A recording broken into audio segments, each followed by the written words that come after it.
Hoy hemos vivido la cuarta jornada desde que ocurrió el trágico suceso relacionado con Campofrío. Las primeras horas, lógicamente, fueron para el asombro y también para la desolación, pero a medida que pasan los días y aún con el fuerte compromiso y apoyo mostrado por la compañía, los trabajadores buscan ahora respuestas en lo económico. En ello están desde hoy mismo, mientras siguen llegando muestras de apoyo. Comenzamos.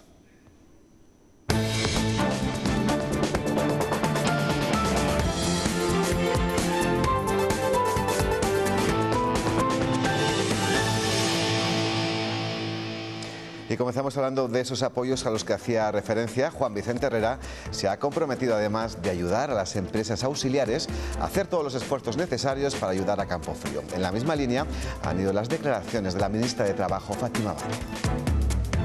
Vamos a estar al lado de esos trabajadores en una situación de penuria, en este paso del desierto que les va a corresponder, porque desgraciadamente hasta que no se produzca esa reapertura de la fábrica no van a tener lo que tenían, la seguridad, la grandeza, nada más y nada menos que de un empleo.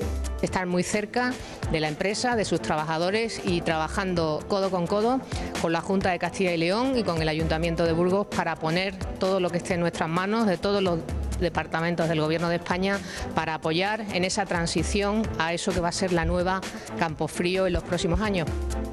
Y hoy han comenzado las negociaciones entre la dirección y el comité de empresa. El principal objetivo era fijar las condiciones del expediente de regulación temporal. Los sindicatos piden complementos para los trabajadores y la empresa solicita ayudas públicas para la construcción de la nueva fábrica. En breve les contaremos algunos de los primeros acuerdos. Buenas palabras. Esperamos que se lleve a cabo, pero el dinero no tiene sentimientos. Cada día pesa un poco más, porque te vas dando más cuenta de que estás en la calle ahora mismo. Por desgracia.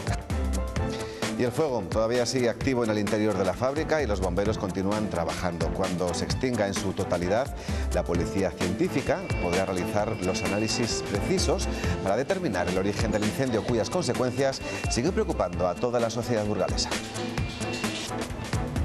Proveedores que son muchísimos, de cartón, plástico, servicios de limpieza y demás, que lógicamente durante 2 años como mínimo van a estar parados y la repercusión va a ser importante. Yo creo que es un drama va a ser un drama para muchísima gente. Y cambiando de tema, desde hoy las cámaras de comercio de nuestro país se unen en una sola. Ha nacido la Cámara de España. El objetivo es el de mejorar la competitividad, el comercio exterior y apoyar de manera especial a las pequeñas y medianas empresas. Castilla y León está representada en el comité ejecutivo del nuevo órgano mediante el presidente de la Cámara de Comercio de Miranda de Ebro. Seguir trabajando todos como hasta la fecha lo hemos hecho, pero con quizá esa nueva ilusión de prosperidad que vemos de cara al futuro. Vamos ahora con nuevas tecnologías, porque el Museo de la Evolución Humana ha firmado un acuerdo con la Fundación Orange y la empresa GVAM. A través del mismo podrán desarrollar una aplicación móvil, una herramienta que va a contar con información del museo, los yacimientos de Atapuerca y del parque tecnológico. Lo que tiene que hacer la gente una vez que se ha bajado la aplicación. Y en cuanto al tiempo, el frente nuboso que hoy ha afectado solo al oeste de la provincia se va a esfumar mañana mismo, dejando cielos casi despejados. Y con el sol y el viento sur, las temperaturas subirán de forma muy apreciable.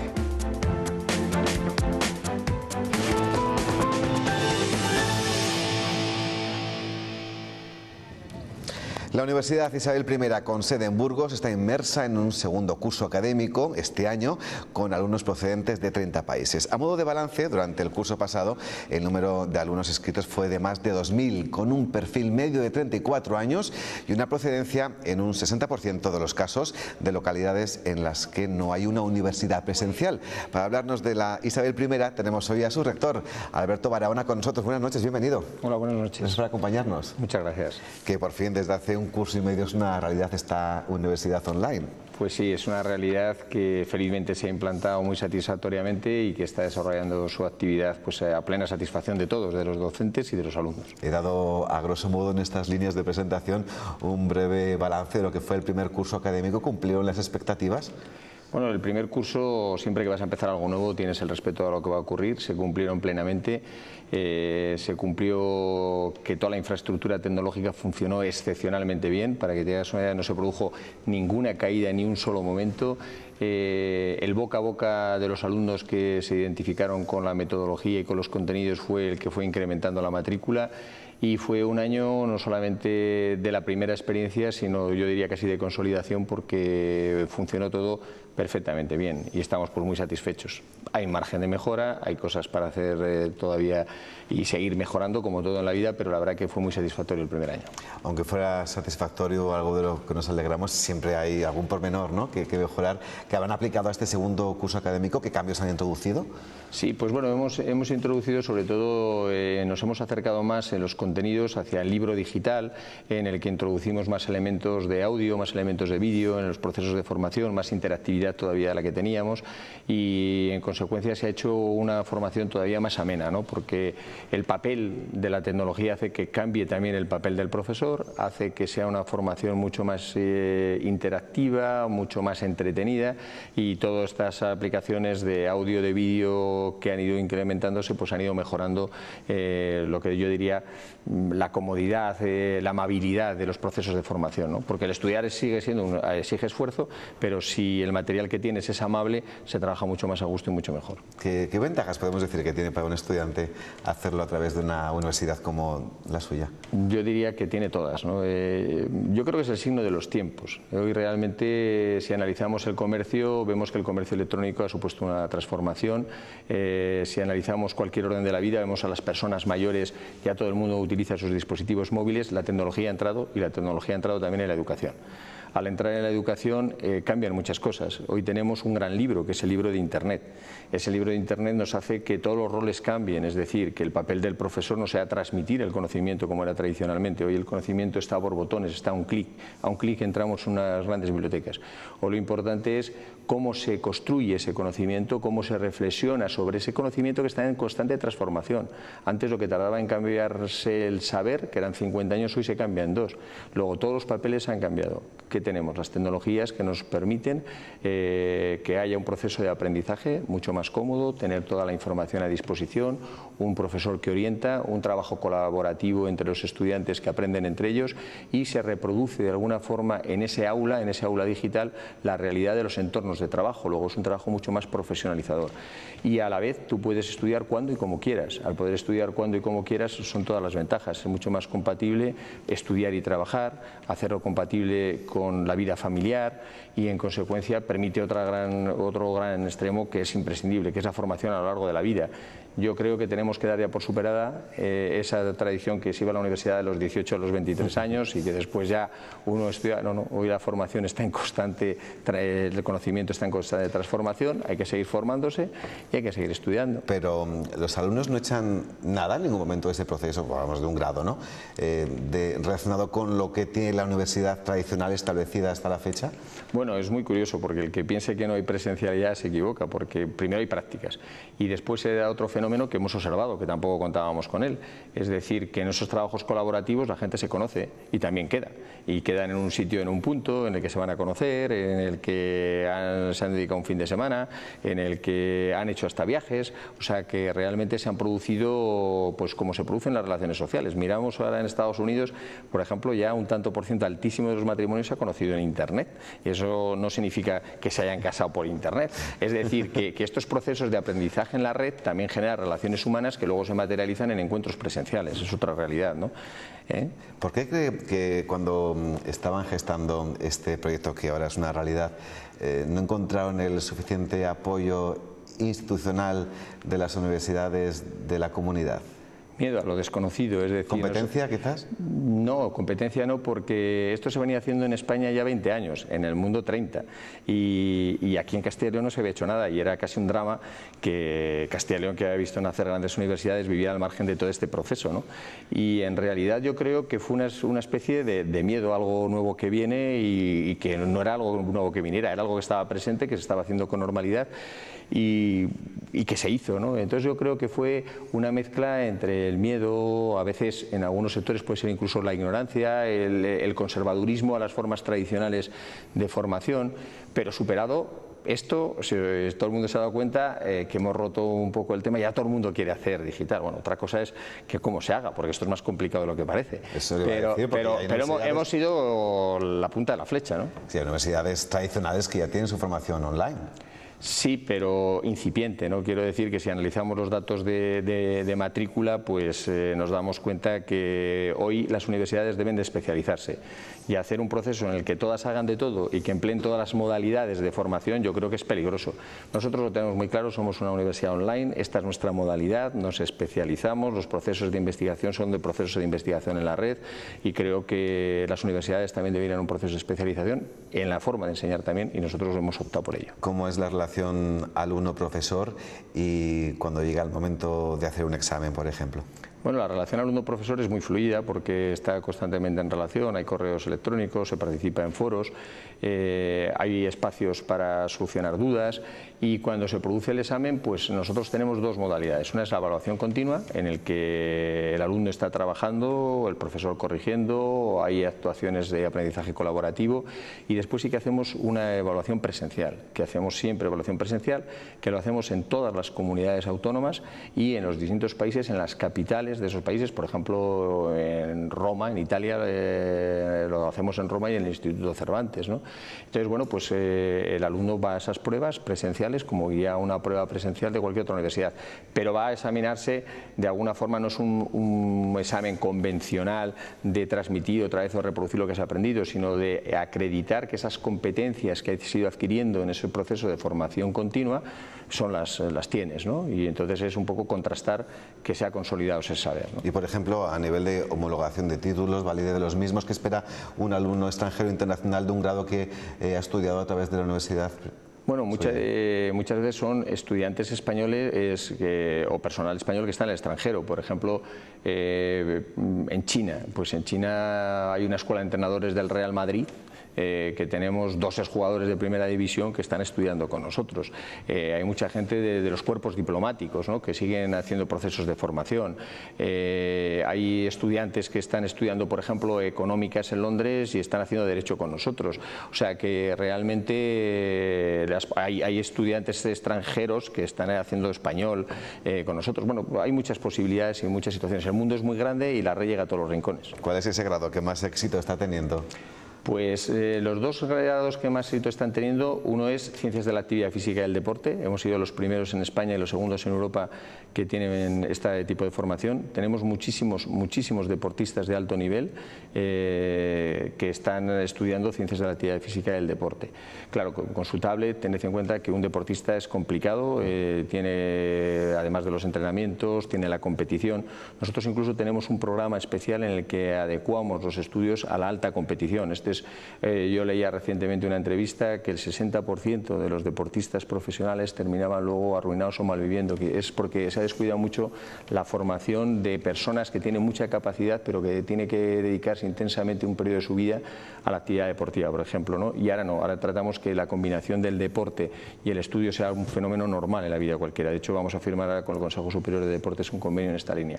También tiene mucho éxito nutrición y dietética, es otra titulación en la que también hay muchísimos alumnos, por ejemplo, que son médicos, farmacéuticos. Por ejemplo, me decía el director de la titulación que el valor de los foros, de los debates que se producen desde distintos ángulos, distintas perspectivas, es el mejor de los manuales, ¿no? Entonces, bueno, yo creo que hay muchas titulaciones. Criminología está teniendo también muchísimo interés. O sea que todas las titulaciones, sin excepción, han desbordado nuestras expectativas y estamos pues muy satisfechos, ¿no? Y nos vamos a continuar desnudando a la Universidad Isabel I. Vamos a hacerlo con los comentarios de los colaboradores que me acompañan en esta noche de miércoles. Saludamos a Carlos Alonso de Linaje, bienvenido, buenas noches. Muy buenas noches. Decano del Colegio de Economistas de Burgos, también Héctor Jiménez, periodista de Diario de Burgos, y el director de la 8, Antonio Mencía. Buenas noches a todos. Buenas noches. Gracias por acompañarnos. Y bueno, Internet está de moda y además ha puesto varios ejemplos el rector Barahona. Héctor. Sí, a mí me gustaría preguntarle cómo ha superado esas críticas iniciales sobre el hecho de que su universidad podía agravar la sobreoferta de las titulaciones, ¿no? Del mapa de titulaciones universitarias. Decíamos, si ya teníamos una universidad en cada sitio, una universidad en cada ciudad, ahora llega encima una universidad online. ¿Cómo se defiende usted de esa crítica? Pues la realidad la ha puesto sobre el tapete. Es decir, Si sobraban, no se hubieran matriculado 2.400 con nosotros. Solamente un 15% son de Castilla y León. Significa que más de 2.000 son del resto del Estado español. En tercer lugar, que no tiene que ver nada la formación presencial con la formación online, y que la carencia la ha demostrado la propia demanda de estudios superiores, de estudios universitarios online, ¿no? Y bueno, pues no ha hecho falta defenderse de nada. La realidad ha constatado que esto era una necesidad, que es una tendencia en el mundo. Tenemos que pensar lo que está ocurriendo, por ejemplo, en Inglaterra con la Open University, o lo que está ocurriendo en el mundo incluso en la sanidad, porque ¿cómo se cree que se opera, por ejemplo, una apendicitis en un submarino? Pues utilizando ya hasta medios de intervención, utilizando las herramientas digitales. Entonces yo creo que a veces en el carácter, aquí había cierto conservadurismo, a veces el cierto carácter castellano de miedo a la innovación tecnológica, pero es que esto estaba aquí ya, lo estaba utilizando todo el mundo. Nosotros hemos estado en Inglaterra, hemos estado en Boston, claro, Boston hay que estar, hay 40 y tantas universidades. Esto es un ejemplo. Por ejemplo, una ciudad como Boston tiene más de 40 universidades, y ahí no discuten el tecnológico de Massachusetts y Harvard, por ejemplo, que son las dos importantes, ¿no? Conviven y además hacen un debate muy rico. Y además permite otra cosa también el online que es importantísimo. Hoy el talento está concentrando en el mundo y nos estamos despoblando de talento en provincias. Sí, esto es una realidad. ¿Dónde está concentrándose el talento en España? En Madrid y en Barcelona. En el mundo, en Silicon Valley, en Boston. ¿Qué te permite? Poder que alguno de esos talentos incorporarles un proceso, incorporarle como profesores a una formación de este tipo. Luego yo creo que la realidad tecnológica, esto ha ocurrido siempre, también se opusieron a la máquina de vapor y hubo reticencias, pero yo creo que la realidad tecnológica nos coloca en la realidad de nuestro tiempo. Y yo me pregunto, ¿cómo verá el decano de economistas de Burgos la viabilidad de una universidad online de este calibre? Pues realmente la viabilidad la tienen que ver ellos, pero desde luego una universidad privada, si no es capaz de sujetarse, se va a caer. Por lo tanto, yo entiendo que, como bien ha dicho Alberto, es el presente, no es el futuro. Yo creo que la formación es uno de los pilares de la empleabilidad, y todo lo que sea formación de calidad será bienvenido y será muy bien acogido. Bueno, a mí me ha dejado una cosa tranquilo. Yo en la Wii Sports siempre saco menos edad de la que tengo, o sea que podría hacer ciencias de la educación deportiva esta sin ningún problema. Lo segundo es que yo cuando fui a la Universidad de Navarra tenía tutor, ahora ya no sé si hay tutores o no, pero tenía un tutor y me dijo que la universidad se hacía en los pasillos, me lo dijo el primer día, y así cumplí y hice la carrera en una universidad que el periodismo está bien. Pero yo quería preguntarnos sobre la universidad online o no online, sino por qué España no tiene una universidad entre las 300 mejores universidades del mundo. Tú has sido profesor en la pública, estás ahora en una privada online. ¿Qué pasa? ¿Por qué no tenemos, igual los rankings están mal hechos, pero no colocamos universidades españolas ahí en el top del mundo? Hombre, esto no se puede contestar en 5 minutos. No, bueno, brevemente. Intentaremos resumirlo. Yo voy a decir una cosa. Las principales universidades en el mundo que están en los primeros lugares del ranking están en Estados Unidos. La mayor parte de las universidades de Estados Unidos son privadas. En la mayor parte de las universidades privadas la gente no tiene un puesto de trabajo para toda la vida, sin que haya ninguna innovación y ya no sé qué. Hay una especie de contrato programa. La gente está en una constante opción de mejora, buscando nuevos nichos de mercado. Son universidades mucho más abiertas al mundo productivo. Entonces, bueno, quizá nosotros tengamos que ser un poco autocríticos y decir que nuestro modelo más burocrático de universidad, más anquilosado en las formas tradicionales del conocimiento, ha hecho que no nos hayamos adaptado. ¿Esto significa que se están haciendo malas cosas en las universidades españolas? No. Simplemente que yo creo que igual no se han adecuado al ritmo que va necesitando todos los cambios que se está produciendo en la sociedad. Pero claro, difícilmente una universidad que tiene un año va a dar cuenta de lo que se está haciendo en España en universidades que son centenarias, ¿no? Con lo cual aquí tenemos que ser humildes. Nosotros intentamos poner nuestro granito de arena en las cosas que entendemos son mejorables y cambiables, pero yo creo que aquí tiene que hacerse una reflexión. El sistema, muy importante, el sistema público, porque no olvidemos que le dedicamos una cantidad de fondos muy importante. En Castilla y León 300 millones de euros. O sea, formar a los alumnos que hemos formado nosotros este año, 2.400, son 20 millones de euros. 20 millones de euros.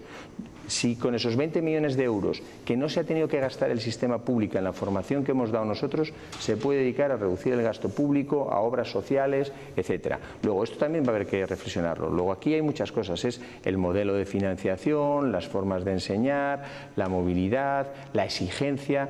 Son varios factores que yo creo que nos dan para un debate muy largo, pero que en una palabra se resume: hay que transformar el sistema educativo. Pero estamos intentando formar siempre a la gente para el empleo y yo creo que no está bien. Yo creo que tenemos que formar gente que valga, no gente que tenga una formación específica de conocimiento, sino que sepa desenvolverse en la sociedad que va a estar. Lo decías antes, dice, a un clic está la información, pero saber usar esa información, no sé si ahora sirven para algo los currículums que salen de la universidad a la hora de emplear a alguna persona, o le tienes en prácticas durante unos meses, ves si vale y lo contratas. Mira, me haces una pregunta.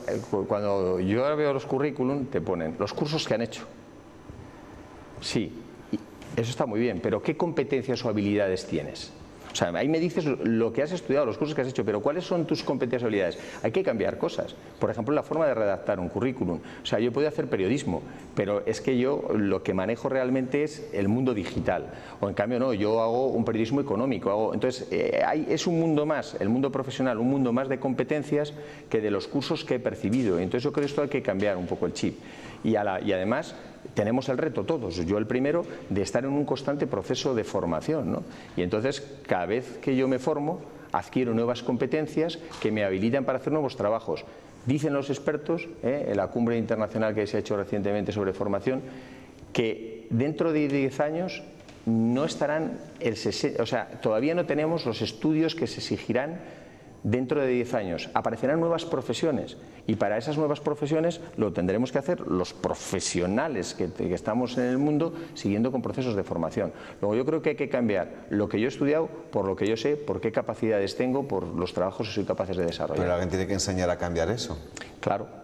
Hay que cambiar el chip, porque los procesos de formación han cambiado. Ya el profesor no se trata de que transmita el conocimiento, tiene que orientar. Tenemos que estar muy atentos a todos los cambios profesionales que se están produciendo. Hoy las demandas de puestos de trabajo han cambiado. Nos decía el otro día aquí en Burgos en una conferencia el director general de Pymes de la Comisión Europea. Nos decía que hay 1 millón de puestos de trabajo que no se cubren en la Unión Europea. ¿Por qué?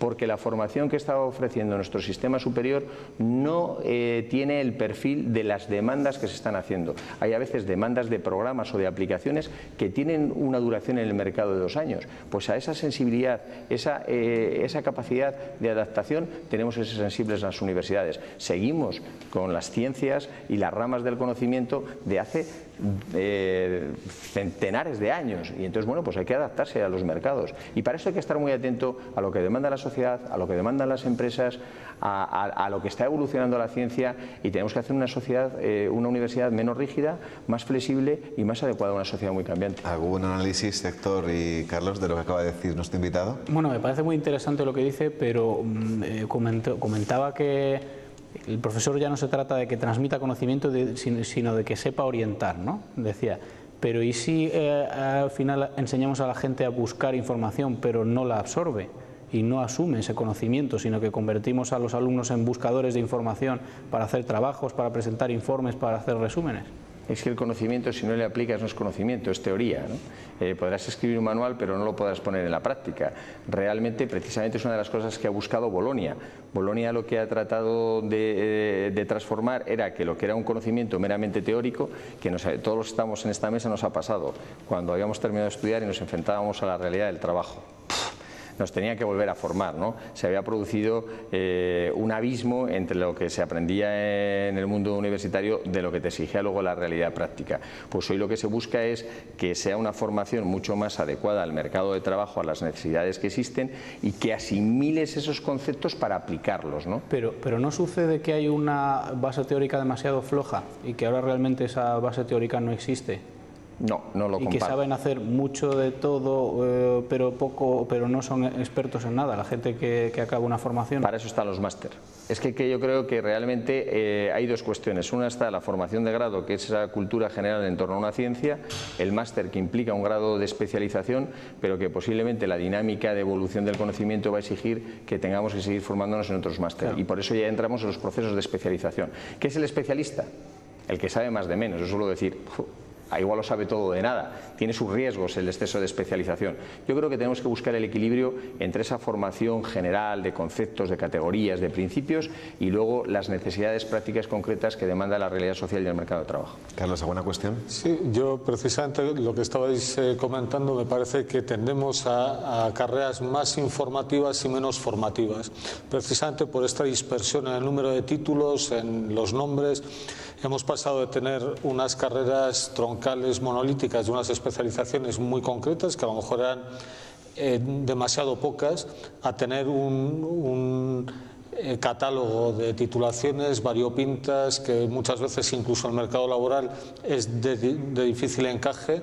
Y da esta sensación, ¿no?, que hemos pasado de unas carreras formativas difíciles en las cuales se pedía madurez, se pedía aprendizaje, a unas carreras informativas mucho más focalizadas, y un poco esto es un contrasentido, porque lo que más cambia es la información y lo más constante es la formación. Si yo he aprendido a aprender, desde luego estaré mucho más preparado para el futuro. No sé sí, pero eso quien lo haga. Quiero decir que aquí hay universidades de mucho perfil. Nosotros sí identificarás todas nuestras titulaciones. Y yo te digo que tenemos Derecho, que tenemos Económicas, que tenemos Ciencias de la Actividad Física y del Deporte, Nutrición y Dietética, Criminología. Estás identificando todas. Ahora, luego yo te voy a decir, pero es que yo tengo un sesgo especial. Pues, por ejemplo, en Derecho, bueno, puedo seguir explicando el censo enfiteutíco, pero ¿qué sentido tiene? Claro, hoy ¿qué es lo que ocurre? El comercio electrónico, cómo se hacen los contratos, los delitos en la red.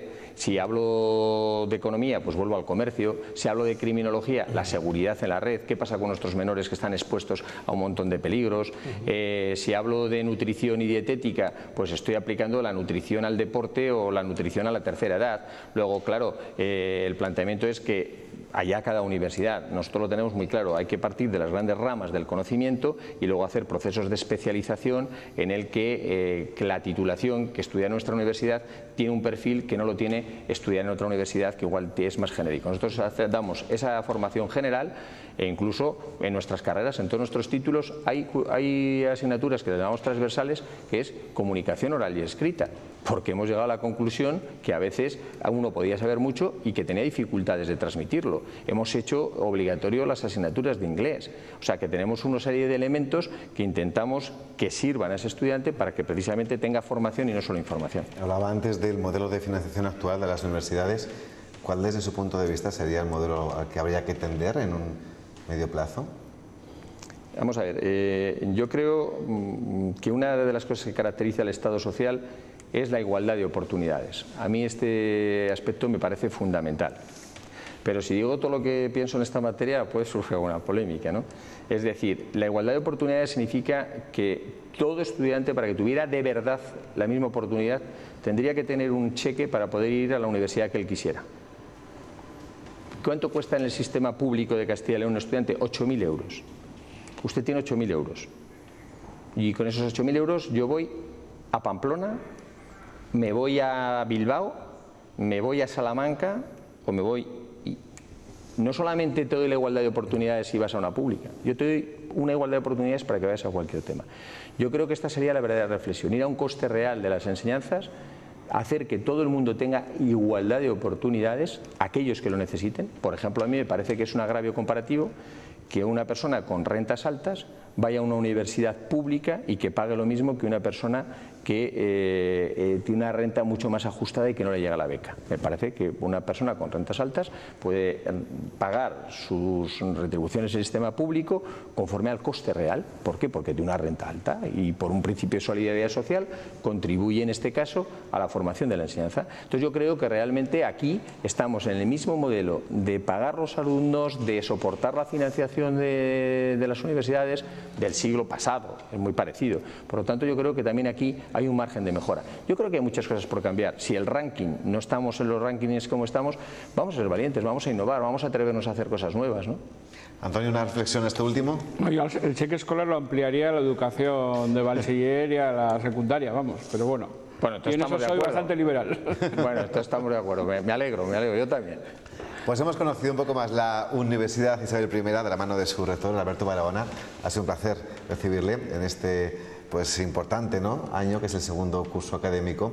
Y estamos en contacto, sobre todo para que nos hable de esas novedades próximas, ¿de acuerdo? Pues muchas gracias y encantado de compartir esta mesa con vosotros. Nuestros invitados en marcha, nosotros nos quedamos para comenzar nuestra mesa de actualidad, como siempre estos días. Por desgracia, iba a decir, el tema Campo Frío será protagonista hasta ahora.